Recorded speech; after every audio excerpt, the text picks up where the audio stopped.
These individuals are associated with a gang known as the Family Mob, individuals with long histories of drug and violent crimes, including murder. America! The FBI just busted a gang in his backyard that was distributing enough fentanyl to kill every man, woman, and child in Minnesota twice. Since the 1990s, this gang has conspired to deliver deadly narcotics to our neighborhoods. I would venture to say one of the largest law enforcement operations the city has seen. Translation, they knew about it for decades and did nothing until the bodies started piling up. At the close of business today, we expect that 12 defendants, most with violent criminal histories, will have been taken into custody.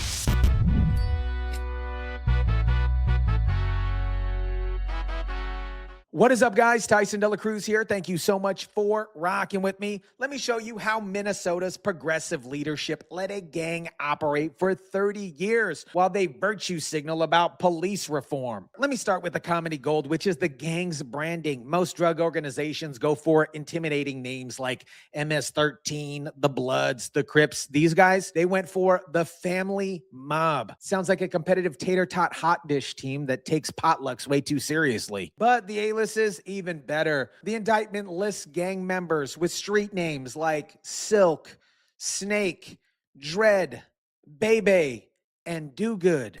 This investigation began after 2 mass shootings in less than 12 hours along the East Lake Street corridor.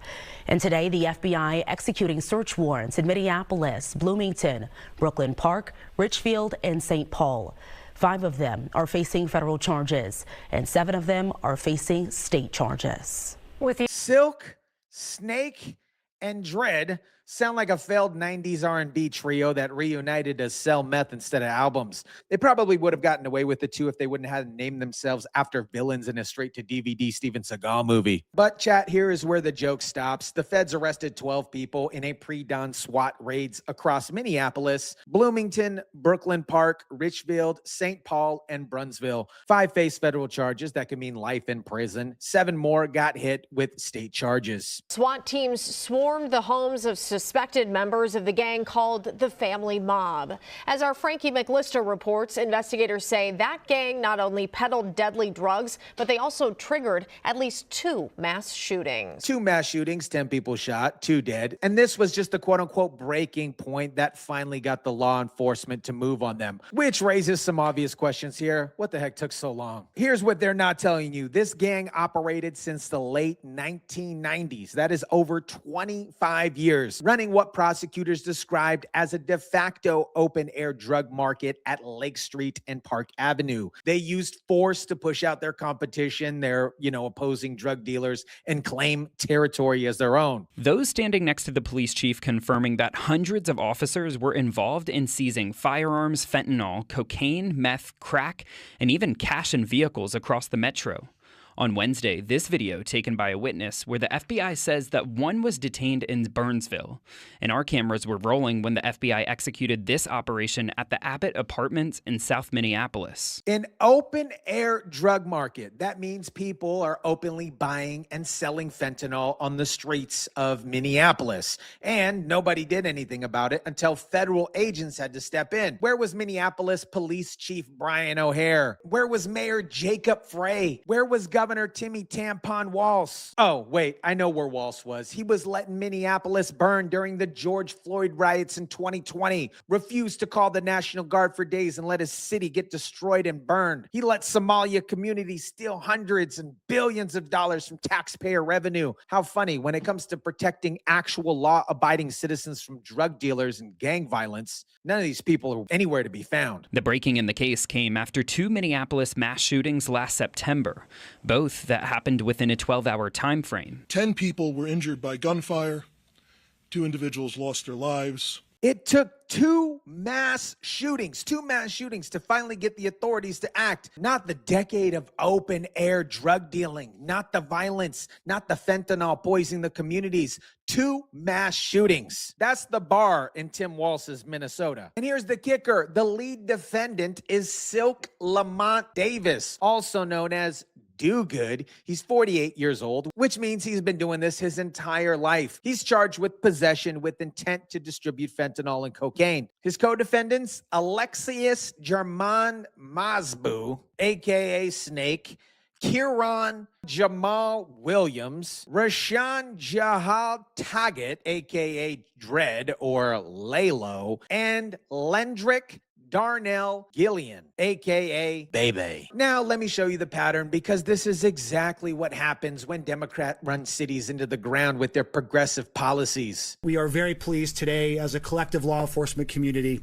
to announce and report the dismantlement and disruption of the family mob gang and criminal enterprise network operating throughout the metropolitan area here in Minneapolis. Notice the language. They're pleased to announce the dismantling of a gang that's been operating for 30 years. Dismantling obviously implies that they shut it down completely, but let's be completely honest here. They arrested 12 people out of an organization that's been operating for 3 decades. They built a network. You think those are the only people? This is the same playbook that we've seen in every Democrat-run city. Defund and demoralize police. Minneapolis literally tried to abolish their police department after 2020. Ignore open-air drug markets. Lake Street apparently has been a problem for years. Let gangs claim territory, both United States gangs and Somalia gangs. The family mob controlled an entire corridor. Wait for federal agents to clean up the mess. Hundreds of officers were involved in seizing firearms, fentanyl, cocaine, meth, crack,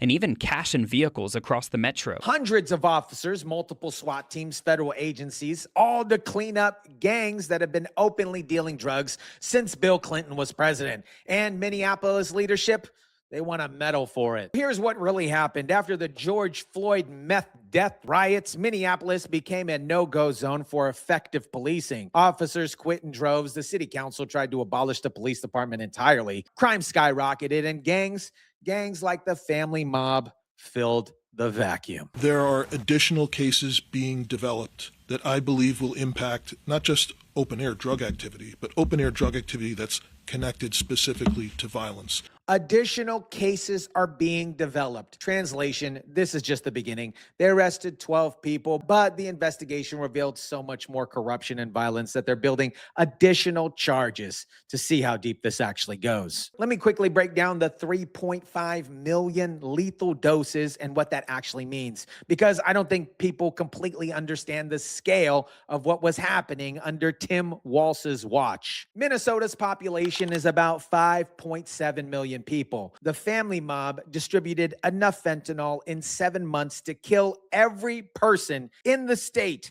and still have doses left over. That is not a gang problem. That is an absolute state failure. Individuals with long histories of drug and violent crimes, including murder. So these weren't first-time offenders who suddenly decided to start a drug empire. These are career criminals with murder charges who kept operating because nobody stopped them. And where did all this fentanyl go? Into your communities, into your schools, into your kids, while Governor Timmy Tampon Walz was busy fighting Trump over sanctuary policies, ICE, and protecting Somalians and illegal immigrants from deportation. American citizens were dying from fentanyl, poisoned by a gang that was operating openly for 3 freaking decades. If you're a criminal in the city of Minneapolis or in the state of Minnesota, I recommend that you don't commit crimes on the assumption that the U.S. Attorney's Office doesn't have enough lawyers. We've got enough to get you off. Oh, and now these guys act tough after 30 years of this gang operating, after 3.5 million lethal doses hit the streets,